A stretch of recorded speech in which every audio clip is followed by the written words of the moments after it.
Ką tu kurva veiki? Aš tau, blėt. Oi, tu kurva dabar mane išgazdinai. Oi, tu šunsnukis tu. Išgazdinau? Na.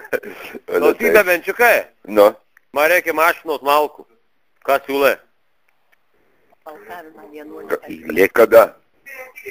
Rytoj. Rytoj tai tikrai nieko daugiau. Po ryt. Kitoj savaitė kažkur apie vidurį. O ką tu siūlai? Kaip tai ką siūlau? Nu gerai, tai ką, kur tu ją gausi tą mašiną?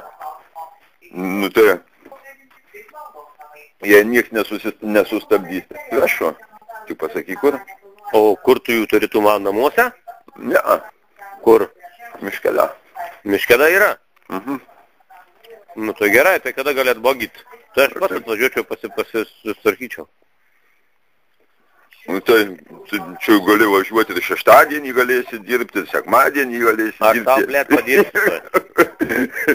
Klausyk, bebenčiuk. Tai per kovo 11 man boginį mašiną malkų.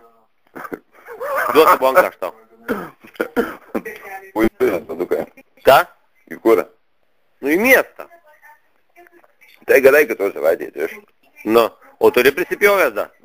Tai pripjausiu, tai tik liptės. Tai pripjauk, gerai tada. Nu, tai viskas, aš užsiprašau, kad trečiąjį būtų mašina malkų. Ryt važiuosi bebraut? Ryt bebraut? Ne, aš rytoj negaliu. Kodėl?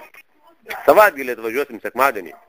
Sekmadienį atvažiuosim, tai gal nuvažiuosim iki Užtvankos. Su šeškėm biskį pasižaisti. Gerai? Jeigu oras bus normalus.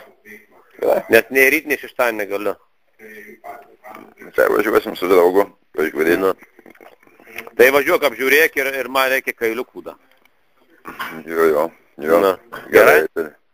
Palauk, draugė, o tai tu čia dabar tik nuo vakar pabudai šitam laikę? Davai čia, braškė. Da, vienas kūrą papizdavosi. Kūrą papizdavosi. Ai, gulėt ant pečiaus, blėt, ir kad būtų per trečianių malkų mašina. Kas gulta, dabar tiesiog nekeltis. Davai, rūpušė tu. Čia valdas, matau, kepenis parveži iš Kauno. Tai gerai? Nu, savo. Da nepragertų? Ne. Gerai. Davai, čia. Jo, iki.